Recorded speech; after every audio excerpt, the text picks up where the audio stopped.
Hey everyone, I'm Stephanie. And I'm Sandy. And this is the Italian American Stories podcast.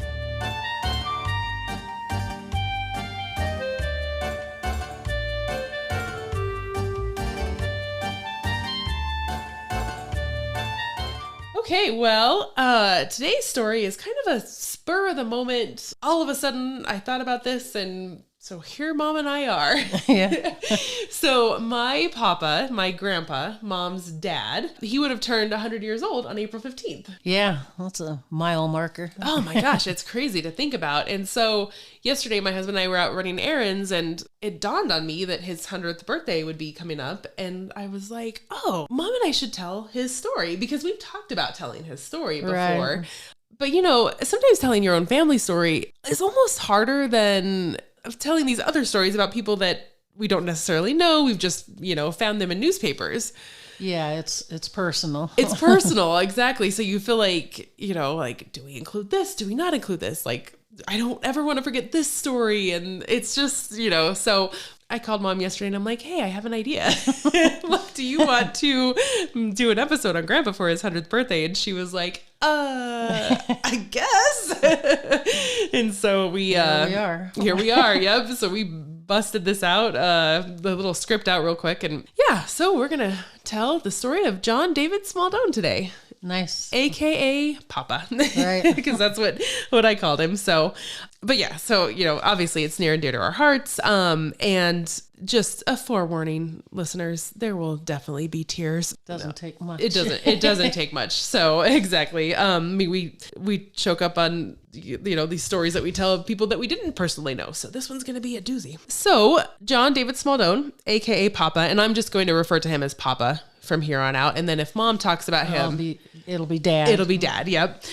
So Papa was born April 15th, 1924 in Denver, Colorado. And his father was Clyde Rocco Smaldone, and his mother was Mary Elizabeth Weisenberger. And Clyde's family came to Denver from Potenza, Italy, which is the Basilicata region. And the name Rocco actually comes from Clyde's father, whose name was Rocco Donato Gaetano Smaldone.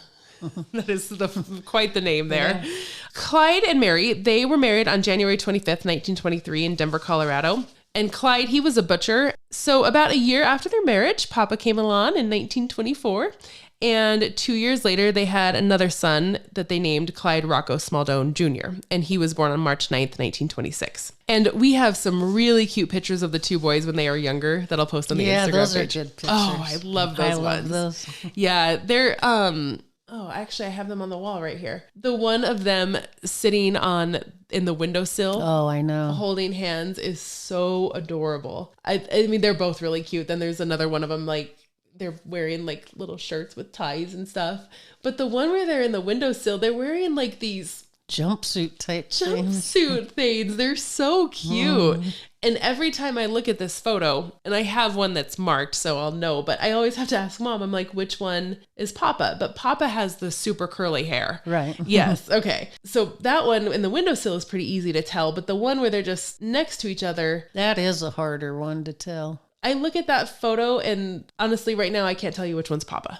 I can tell it's the right one. Okay. But it's because of the eyes. The eyes. Is how I can tell on that one. In the other one, I think that Clyde looks like his dad. His dad, Clyde. I think you're right. Yeah. The rounder head and... Yep, I agree. And the hair. And more of that smoothie hair. More of smooth hair, not as curly. Mm-hmm. Yeah. Yeah, they're so adorable. I'll post them on Instagram, and I'll write on the photo like, this is Papa, this is his brother Clyde. Because it's funny because Papa's 2 years older than Clyde, but in these photos they look like they're the same size. He was a bigger child, I think. Clyde was bigger, yeah. Yep. But I love those photos. They're so cute. And so around 1927, the couple, they moved in with Clyde's uncle, and his name was Antonio Carabetta. And the Carabettas, they had this beautiful large brick home, and the address, for our Denver listeners, it was 1757 West 34th Street. And the house is still there today, which is wonderful. Right. Mom and I've gone there. It's not brick anymore, though. They've stuccoed over it. Really? Well, it was that way when you and I went. Mom and we actually tried getting into that house one time. I got a hold of the landlord, and he said, whenever my renters move out, I'll let you know and you can come check it out. He's like, but the renters there are really nice. You could probably go knock on the door and they'll let you in. So Mom and I are like, cool, let's go do that. And yeah, it was not probably the smartest decision on our part. Yeah, I often think about that now and go, boy, we must have been really fired up to go get in that house. I think you're exactly right. Because I would not do that now. No, and I think that too. Like, even the moment when the renters opened the door, we should have been like, sorry, wrong house, we gotta go. It was obvious, like, they weren't doing like lawful things in that house. Right. And so, but she was actually pretty nice at first. She was kind of like, well, maybe if you could come back in an hour. And I was like, well, we're out running around. Do you think now? And then she got real irritated and we were like, okay, we're just going to go. This is not a good idea. But since then we've found photos online where like the landlord has posted like this house is for rent or whatever. And so we've been able to see it, which is probably the safer version for us. Right. But this house is so big that Antonio, he actually just built a wall down the middle of the house, essentially making it into two homes. So Papa and his family lived on one side, and then the Carabettas lived on the other side. That's what we kind of wanted to see, if it was still that way. Exactly. Yeah, like if it was still split down the middle. Mm-hmm. But you know, safety first. And so like it's a pretty generous thing to do for your nephew and his family. Yeah, I mean, unless they were all struggling with money. So that's true, and it's kind of just a helpful thing to have everybody live together. But to completely like reconfigure your house, right? But people did that. That's true then too. So yeah, it was a different vibe back then. Right. And so Clyde continued working as a butcher during this time, and Mary, she stayed at home with the kids, and Papa started attending school at St. Joseph's. And it's still there today. It's not a school anymore, but you can see the church. Right. And I always wondered about that because it's quite a ways away. Oh, yeah, from where they were living. Santa Fe. Right. And how she got them there back and forth daily. Oh, that's true. I always wondered that. Yeah, because this church is West 6th Street, Galapago. Right. Galapago Street. And so, our Denver listeners will understand, but that's a pretty decent ways away from North Denver. So yeah, there is an obsession with St. Joseph though in our family. Right. Because that's the only hospital Papa would go to. Right. Mount Carmel was right there. Yeah, exactly. And there were a lot of Italians that went to St. Joseph, but they lived right next to Mount Carmel. Who knows? Things we'll never know due to those secrets. Yeah, that one we'll never know. Yep, we won't know that one.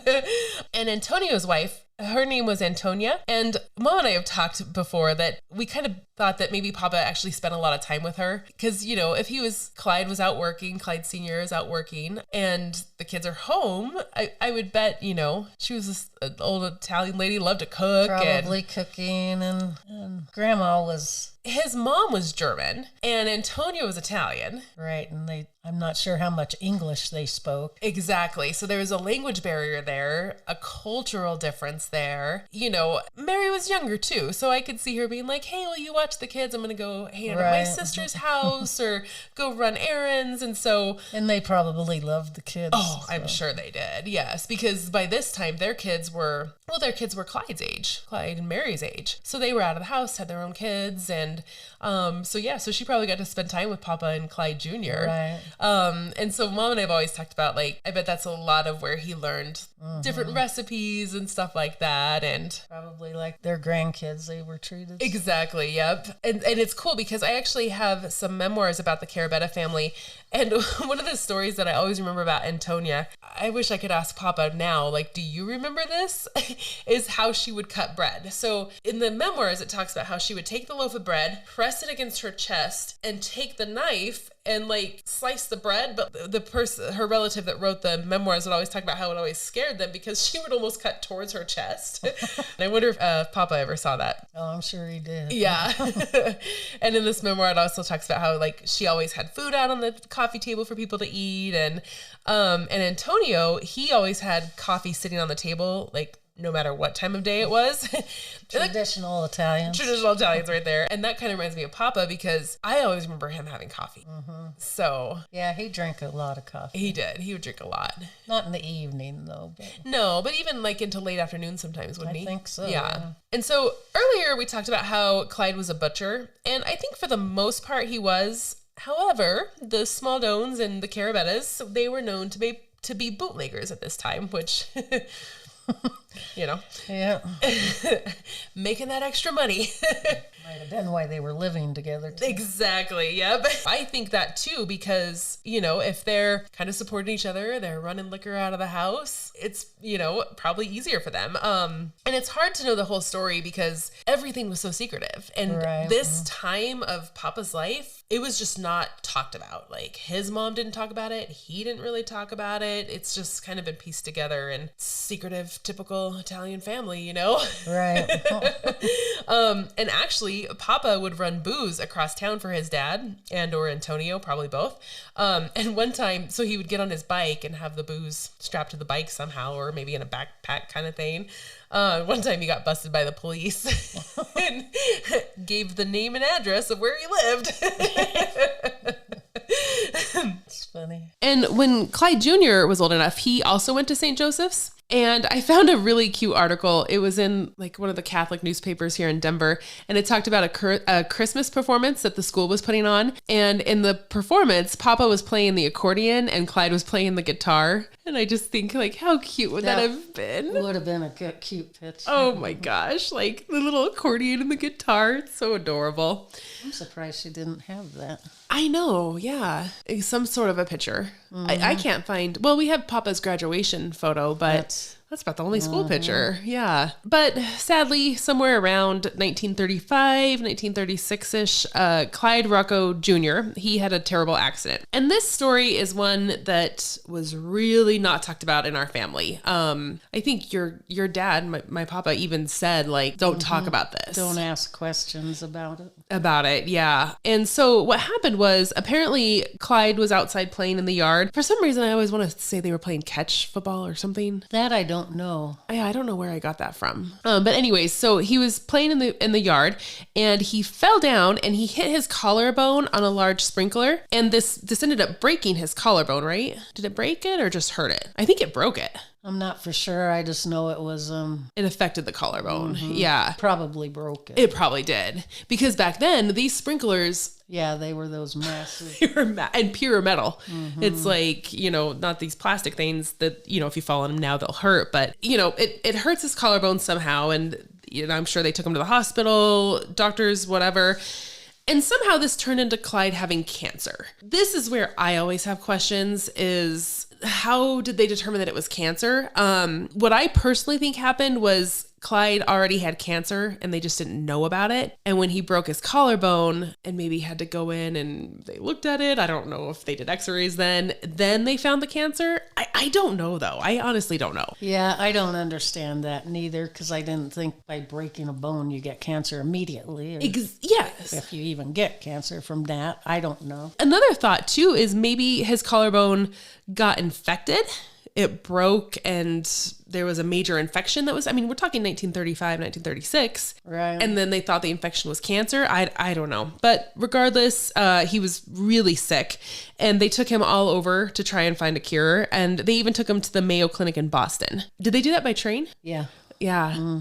Man, can you imagine? She did. She took him there. Yeah, your great grandma Kim there. Unfortunately, the Mayo Clinic, they couldn't help with whatever the situation was either. And, you know, this kind of tragedy and, you know, just life in general sometimes takes a toll on a marriage. And sadly, Mary and Clyde Sr., they separated during this whole situation with Clyde Jr. and they actually divorced in 1935. And Mary, she was living with her sister Marguerite during this time. And I know Clyde Jr. was there with her. So I don't know. I don't know where Papa was at this time. I would assume that he was with Mary, his mom. But I also think about if she was taking care of Clyde Jr., who was really sick, it might have been more convenient for Papa to stay with the Carabettas. Yeah, again, another story never told to any of us. Exactly. So we just have kind of all these, we're just speculating, like what would make sense. But it's hard to say, I'm sure taking care of Clyde Jr. was a huge undertaking. Right. I'm not sure if she would leave him up there with the Carabettas if she was separated from Clyde. Too, but that's true. Who knows? It's hard to say. Yeah. But sadly, on January 16th, 1937, Clyde Jr., he passed away at home. And this was at Mary's sister's house, Marguerite. And the high mass was at St. Joseph's, and he was buried at Mount Olivet, where almost every Italian in Denver is buried. There are some at Riverside, which we talked about before. And what's the other one? Actually, there's a lot of Carabettas buried. Crown? The Fairmount Cemetery. But for the most part, most Italians are at Mount Olivet. Right.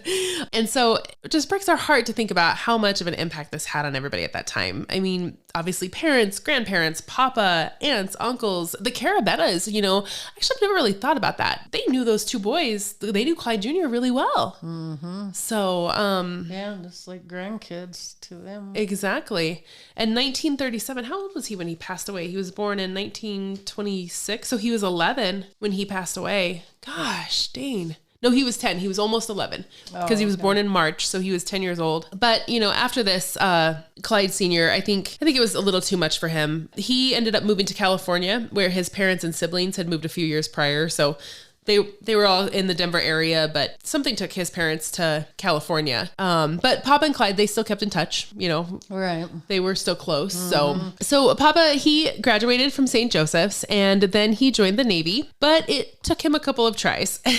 So the first time he tried to join, they said that he was too short. And so he must have waited a small amount of time and he went and talked to his mom and was like, they won't let me join. I'm too short. So she was a seamstress her whole life. She did draperies and clothes and she made all you guys' Easter dresses and stuff, right. huh? Yeah. And so she sewed some type of a padding of some sort. Block something. I have no idea. But anyways, she sewed something into his shoes to make him taller. And I don't know if that worked or if he went back at another time, but he got into the Navy. So put a 2x4 in it. Yeah. He's walking. He's like, clunk, clunk, clunk, clunk, clunk. They're like, you're flat-footed, sir. And so he eventually, like I said, he joined the Navy and he spent a total of 11 years in the Navy. He was a baker on a ship during World War II. Yeah. Mm-hmm. He's always loved baking. He always loved baking. Actually, even in high school, he worked at I a bakery on Elati? How do you say that? Elati Street? Elati Street. Yeah, he loved bread too. He never had a meal without bread. So, but in 1945, while he was stationed in Virginia, he met his first wife, Helen, and they were married on a naval base in Virginia. And this only lasted about a year. It was World War II. A sailor comes into town. They get married. And I never knew about this. And I've always been a big genealogy person. And I was researching Papa one day and I ran across this marriage thing and I asked Mom about it and you knew about it. Yeah. He, I think as a young kid, I spent a lot of time on the porch swing with him. I love that. And I think I asked a lot of questions. Thank God you did. And one day he told me about that. He just said it was a young, stupid thing that he did. Or young, dumb, not young, yeah.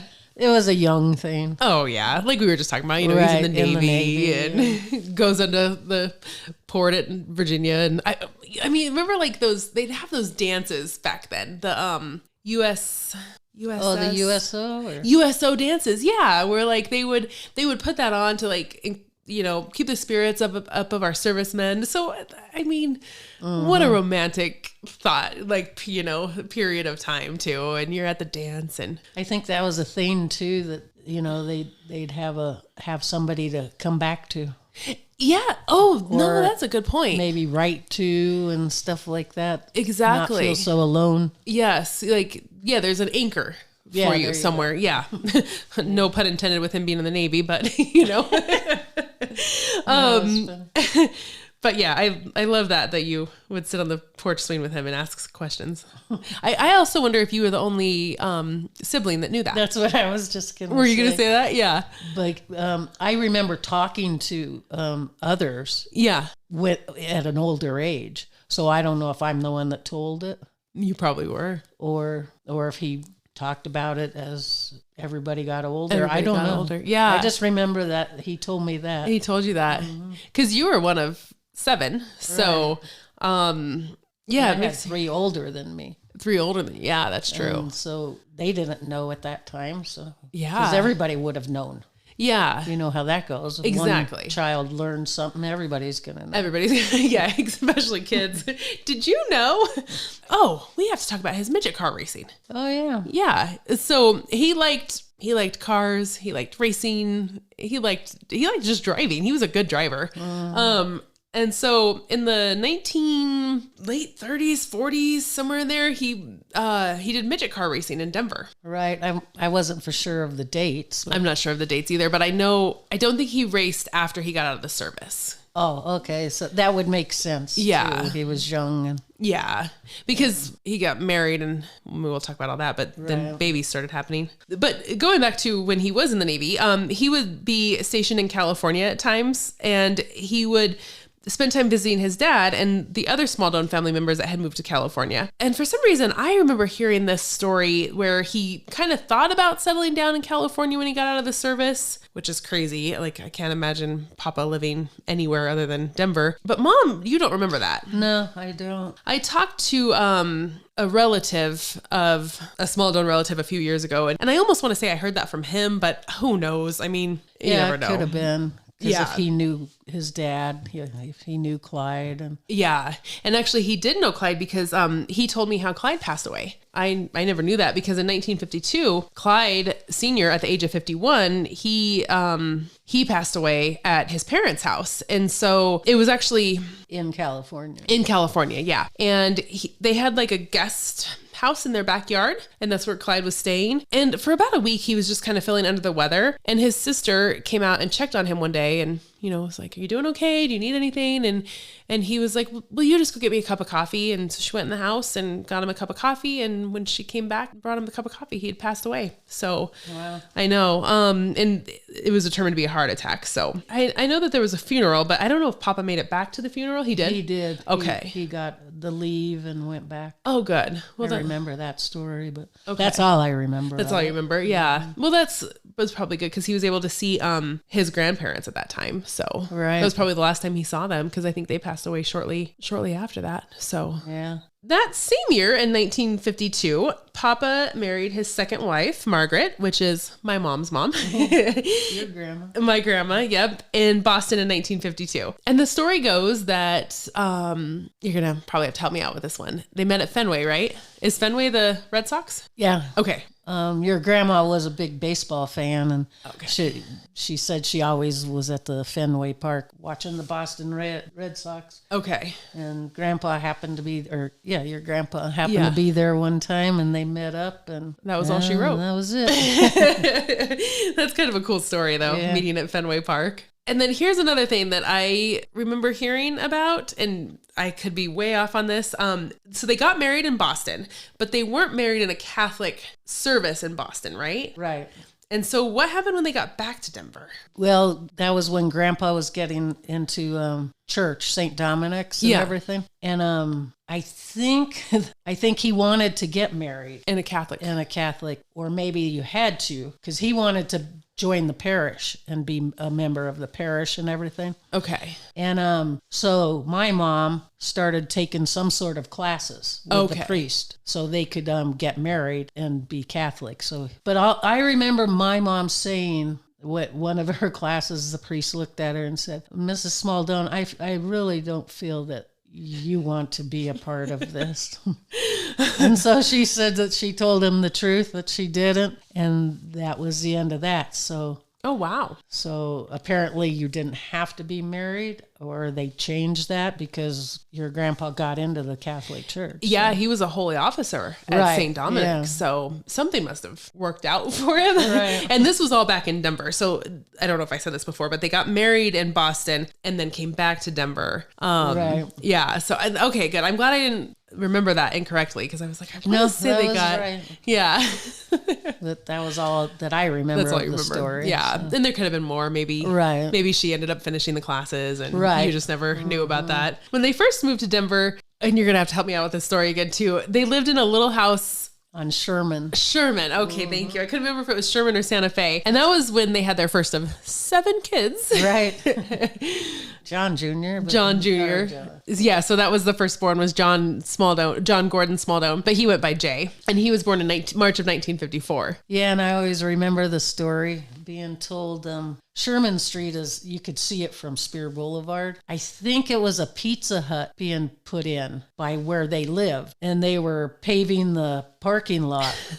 And Jay got out of the house to go visit all the construction people, I guess, and walked all through the paving tar.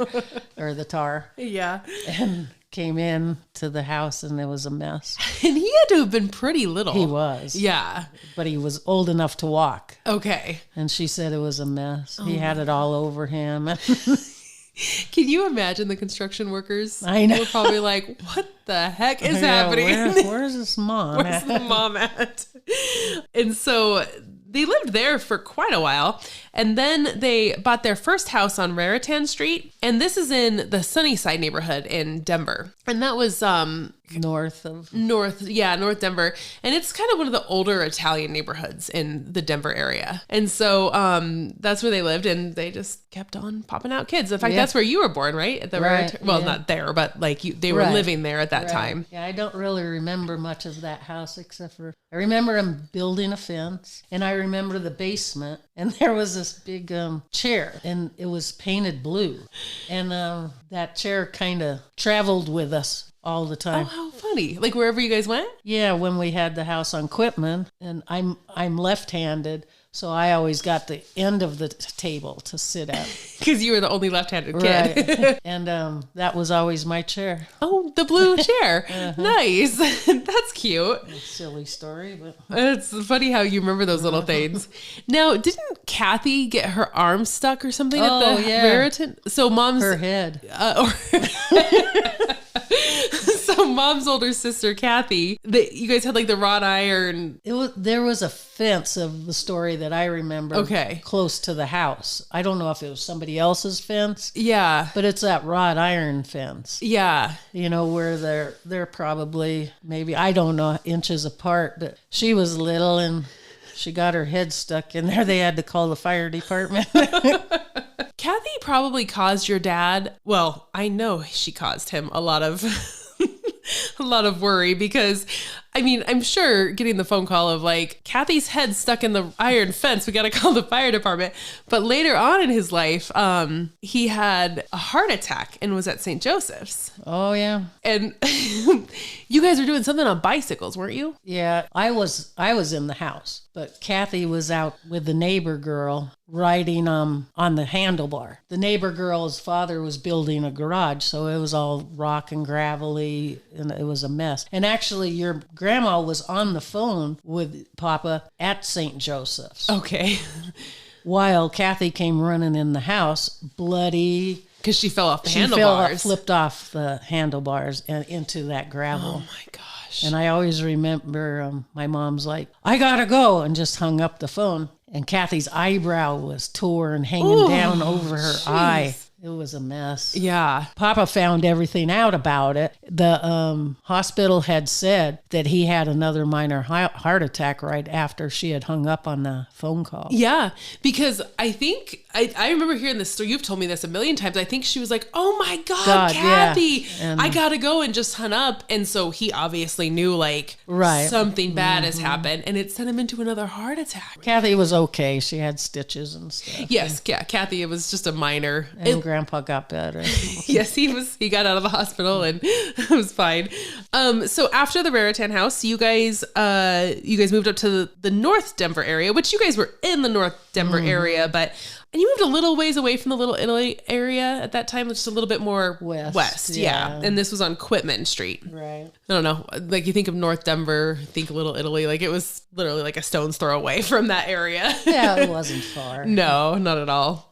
That was a good house to grow up in. Oh, it's a beautiful house. It was built in 1910, and it's this brick bungalow, and oh my gosh, I always wanted to go purchase it. To buy it. And so, Mom's got some pretty good stories. So they went to St. Dominic's Church. It was in walking distance, right? From the Quitman house? Yeah. Yeah. Probably less than a mile. Oh, yeah. Talking about St. Dominic's, that was every week. He took us to church every Sunday. Everybody got all dressed up, lined us up, out of the house into the station wagon. And I remember one time our neighbor lady came out and she's like, "Oh, you guys are so cute. Stop. I want to take a picture." Oh. Your grandpa and Papa was so proud. That's so cute. Gosh, I would love to get my hands on that I photo. know. How cool would that be? Yeah. This is before the days of, hey, can you text me that photo? I know. Wasn't there something about the station wagon and your youngest brother, Steven? Oh, yeah. He fell asleep. Yeah. I think we used to go for rides all the time in the summer. Papa loved Mother Cabrini's shrine. Yeah. So we probably visited that once or twice a summer. I'm pretty sure it was on one of those trips. Yeah. Stephen was sitting in the middle of the station wagon front seat. And, there was never no seat belts or anything. No, not at all. And he fell asleep and his leg slid down and hit Grandpa's foot on the accelerator. And we were on a mountain road. Oh my gosh. It was a little scary I bet. for a second, but Yeah. everything was fine. I don't know if Stephen ever rode in the front seat again. Probably not. Steven was in the backpack part, slammed against the window. And then on Sundays, he always made a sauce and... Oh, yeah, we had the traditional Italian, always a sauce. Yeah. Sometimes meatballs, sometimes sausage, Yeah. sometimes both. And we always had Carbone's bread. I remember after church, sometimes that is when we get it if we didn't get it the day before. Yeah. I've just always remembered that going to Carbone's, but we went in an alley, a back alley. Yeah. And into, I don't know if it was their garage or what, but it was a bakery. Yeah. It was a door, and he knew the people or the guy. And it was always fun because they would give us kids all the sweet treats so and cute. stuff while they stood and yacked and That's adorable. get our Sunday breads. And didn't you somehow try to help with the sausage one time or something? Didn't he have you cooking sausage? Yeah. I never was good in the kitchen as a kid, and She's amazing now, though. I was too busy. I didn't like any of that. In Yeah. fact, I'm helping out with dinner. He always put me on the salad task because you make the dressing, the Italian dressing, and tear up the salad. And then go outside and play. Yeah. But one time he was building fence in the backyard, him and the boys, I think. Yeah. And he asked me to go in and brown the sausage so he could get it into the sauce. And it was link sausage. And I had never done it before, but Yeah, and you were little. Why I thought, because we always had link sausage. We didn't have ground sausage, but for some reason I thought that casing had to come off of there. That looked abnormal to me because you don't see it when it's cooked. Yeah. So I stripped all that off of there, and I'm just cooking away. And he comes in and just kind of looks at it, and it's like, "Oh, you took the casings off. That's not how we eat it, but that's okay. Thank you." He was good. He just kind of giggled about it, and, Yeah. and probably thought, "Why do you not pay attention to what we eat every week? We eat this every Sunday. They don't come out those little crumbles." Yeah, you're eating the whole sausage. That was a funny story. He was so patient. Right. Every story that I've heard about him with you guys as kids, Yeah, he was very patient. Those little goofy things where sometimes it would irritate you. He would just kind of laugh it off and be like, well, what do you do? Let's just keep moving forward. I don't remember him ever being mean at all. Yeah. I think it was hard for him to even discipline us. Right. To where he felt he had to. Yeah. The other thing that always makes me laugh is, so Mom's best friend lived right across the street from her, and her name was Melody. And it always makes She's still my best friend. She's still your best friend. Yeah, that's 60 true. 60 years going. 60 years going, and they are still best friends and talk. And but Melody loved eating Sunday dinner at your guys' house. Oh, she begged her parents every Sunday to eat. To eat. And then you guys, or you loved going to her house to eat dinner because it was so different than what you were used to. Yeah, they just ate different. Exactly. Than us. They just ate different. So I enjoyed theirs and she wanted ours. It's like you always especially when you're younger, you want it's like the whole SpaghettiOs thing with Italian kids. Can I just try SpaghettiOs? No, you can't have SpaghettiOs. One thing that always makes me laugh though is cooking Italian food kind of became popular around the 50s, but it was very open up this can of spaghetti sauce, and that's how Melody's mom, she got into cooking Italian food, and they were not Italian at one point. And then you went over there for Italian dinner and you were like, nope, I am not eating that. Where's your fried chicken? Exactly. Yeah. This is not leave the Italian to us across Smaldones across the street, and you guys just have your chicken dinners. Yeah, even as a child, it was oh, I can't eat this. Nope, that's not happening. I'm not putting that in my mouth. Another story that I remember you and Melody playing a song over and over or something like that. Chantilly lace. So she was spending the night at your house, right? Right. And we were in the front room having a ball and had the records going, and everybody else was in bed. And Grandpa, their room was right there. On the first floor. Right. Yeah. And we were playing it a little loud. And over and over. Yes, we loved that song. I don't know if we were dancing or what we were doing. Yeah. We played it over and over and over. And finally he came out and said, okay, that's enough. Please go to sleep. Yes. Well, he had asked us to turn it down a couple times. Yeah. Too. Of course, eventually it got turned back up. Sure. You know how that goes. Well, anyway, we eventually got put to bed. So yeah. But we got woken up very early the next morning by the Chantilly Lace record playing very loudly. And it was funny. And we come out and he's like, oh, good morning. That bothering you? It was funny, but it was a good lesson learned. Well, and that's kind of cool too, because we were just talking about him, how patient he was and stuff. That's almost like how he disciplined or taught lessons. Right. Yeah, dealt with things. Exactly. Mm-hmm. All right. You'll get it too. An eye for an eye type thing. Exactly. That's a little weird. A Chantilly lace for a Chantilly lace. That's a and cute I caught a couple more volumes on you this time. Exactly, yeah, because I'm not going to be waking up the other kids because they're already awake. I always enjoyed our Christmases there too. Yeah. That was just, he did such a good job. He loved that time of year. I always put up the tree, a big tree. Everybody just loved it. Yeah. I remember trying to hurry up and eat our dinner. We'd all race to get done with dinner, get excused, and then get out and sit in it was his rocking chair. Yeah. And sit there and watch the Christmas lights. Oh. Because by that time, it was dark outside. Sure. After dinner. And then when he'd come out, it was his chair, but he would always let us sit there. Yeah, whoever got their dinner done first. Right. If it wasn't your dishes, time to wash dishes. Yeah. I remember him always singing That's Amore. Yeah, he always sang that. Yeah, when he would cook. Making pizza dough or bread dough. And I remember Friday nights were always kind of pizza too. Nice. He would make pizza for everybody. His pizza was so good. Yeah. It was always a square pan pizza too. Wow. Yeah. I don't know if I've ever told you that, or if that's how he did with you. No, I remember round pizza, but he was at our house in Junction, so he didn't have his own dishes. Oh, that's probably why. Yeah. 'Cause we live I was born and raised in Grand Junction, Colorado. Mom had moved there. But he lived in Denver, but he'd come visit us and he'd cook for us.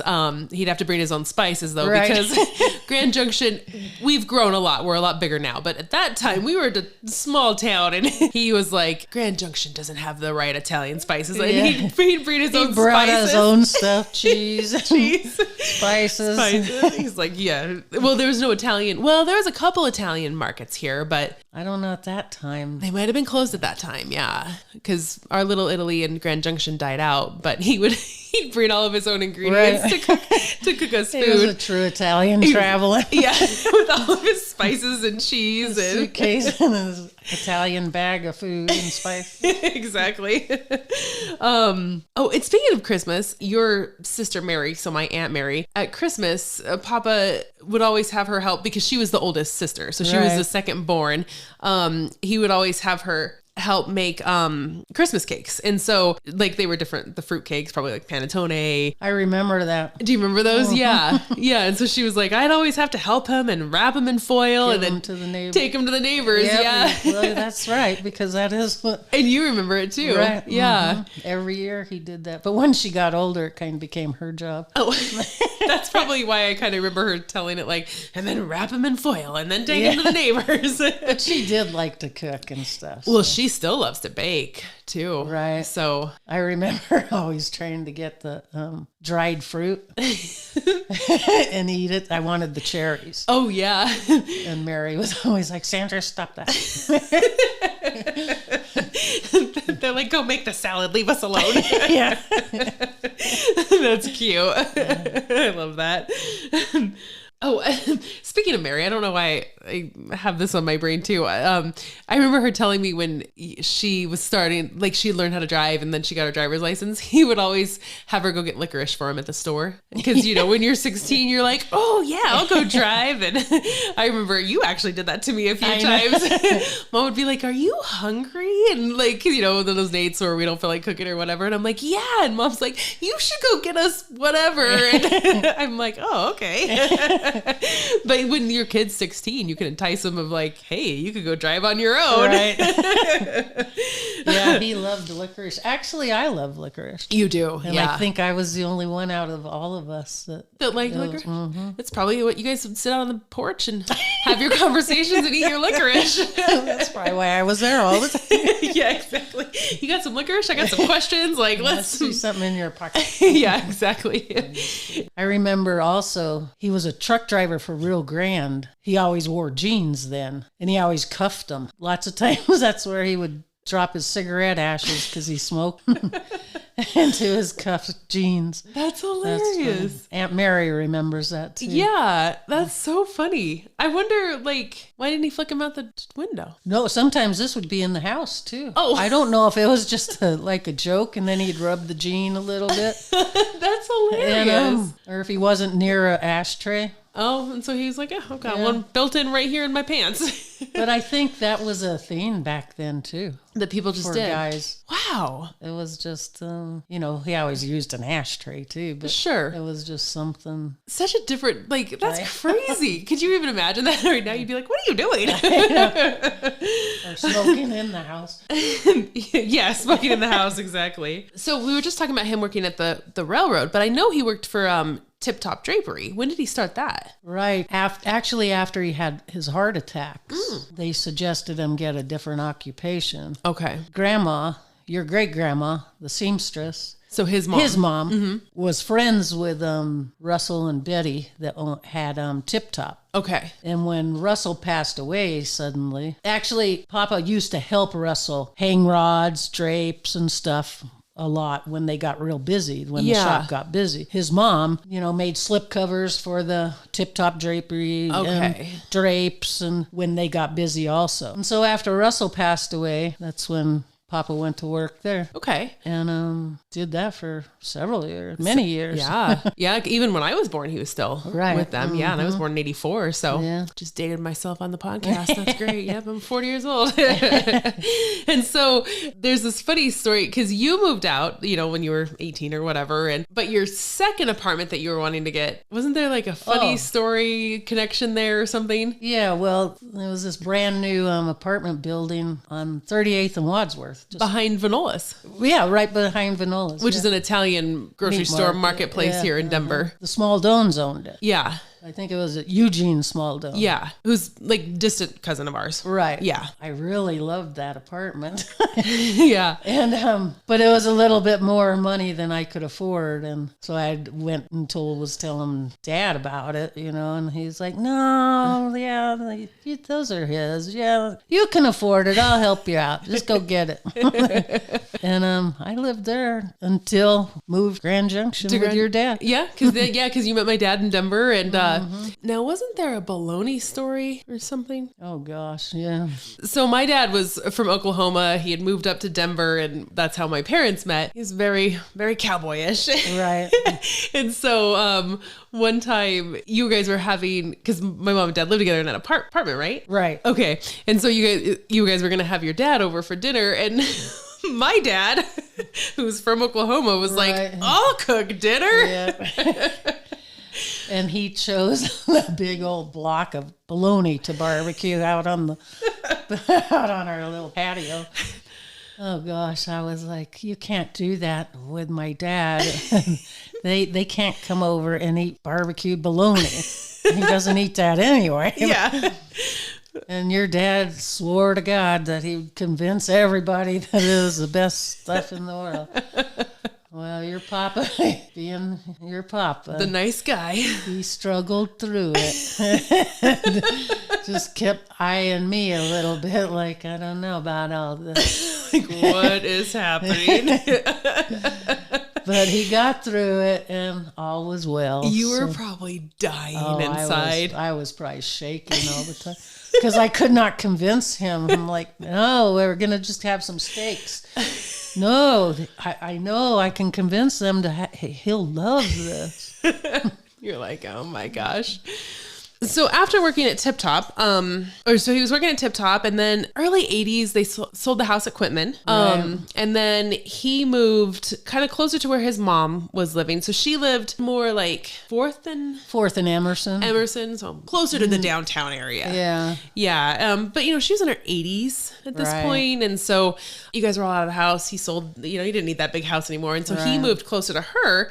And then is that when he started working for Don? Yeah, Don's Club Tavern is right up the street, 6th and I can't remember the road. I want to say Pearl or something. Yeah. It's real close to Grandma's house. Where his mom he lived too. Yeah. And he was always friends with Don. There was a long time friendship there. Anyway, they reconnected. I guess he probably went up and started seeing Don. And Don was getting older also. And Don did all the day shift during the week. At his tavern. And of course had help, for the night shifts and the weekend. And Don was wanting to back off from working 5 days a week. So that's when Papa took 2 or 3 days, and they just did the day shift. So Don could take 2 or 3 days off. So and then Papa's living up there next to where his mom is. Right. And then something to do. Yeah. I remember Don's, we'd go up and visit in Denver. Of course, we'd always go during the day, and Papa would always make me Shirley Temples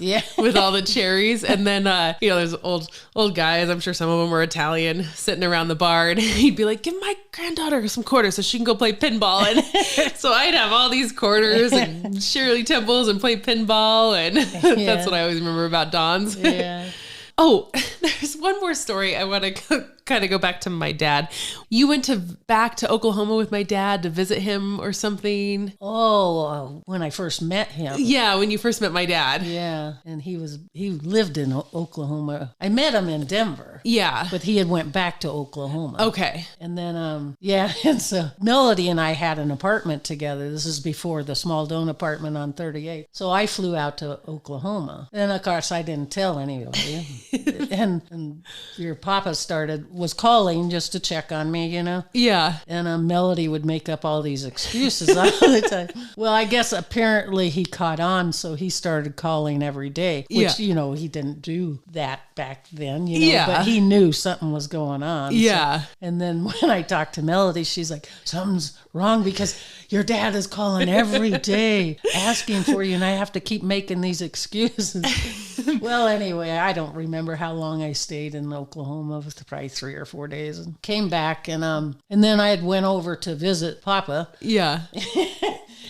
And nothing was said. It was all fine. I went to leave, and he walked me out, and I'm getting close to my vehicle, and, he gave me a hug and a kiss and said, oh, hey, and by the way, next time you leave town, let me know. Your heart probably just sunk. I didn't even turn around. I think I just nodded my head like, okay. And I hurried up into my vehicle. I was like, oh, geez.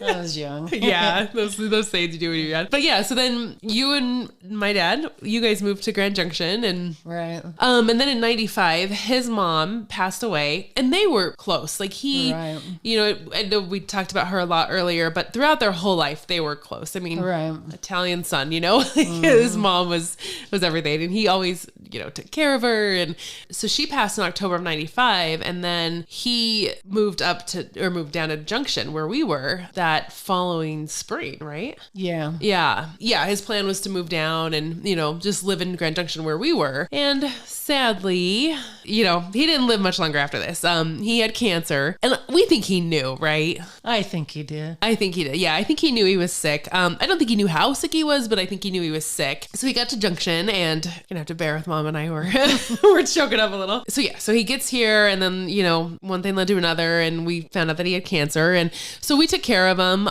at the house, and he ended up passing away there. And the one story that I always remember is the night that he passed away. We were there. We knew it was close, because hospice was in and out, and we were sitting at the table, and Mom was like, we gotta go.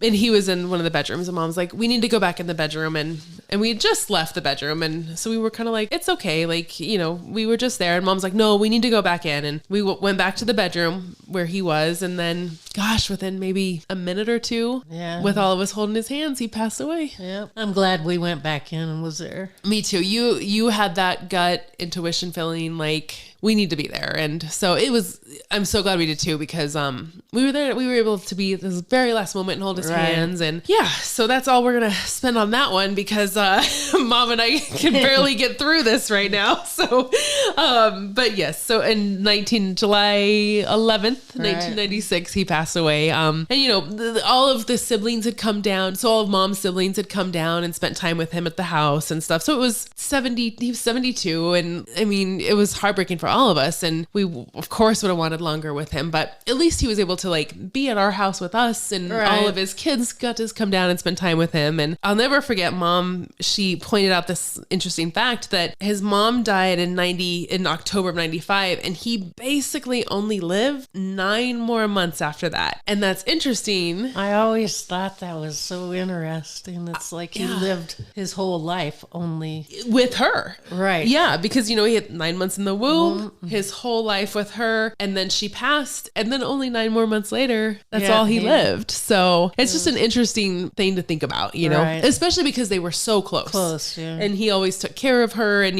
that's why he waited so long to move to Junction. Right. He wasn't going to leave her. He wanted to make sure that she was taken care of. So. And she didn't want to leave her home. So. No, she wouldn't have. No, she wouldn't have left. His mom was cremated, and she loved Winter Park, Colorado. Estes Park, Colorado. Sorry.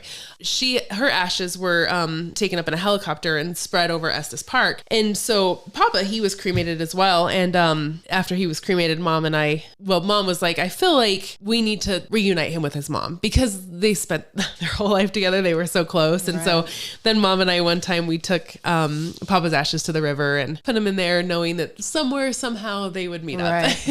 And then we would go back every year, and we would put roses in the river, every year after he had passed. And one year we were down putting roses in the river, and there was some, I don't know if this dog just got out of a yard, but it was a lab, and it would go retrieve the roses and bring it back, and retrieve the roses and bring it back. So That was funny. that was funny. So one story that I meant to bring up earlier, I was little. So Papa was down visiting us in Grand Junction, and I was maybe, 5? Yeah, I was you were little. We were walking up to JCPenney's. It had rained, and Right. so I jumped in a puddle, and I splashed him.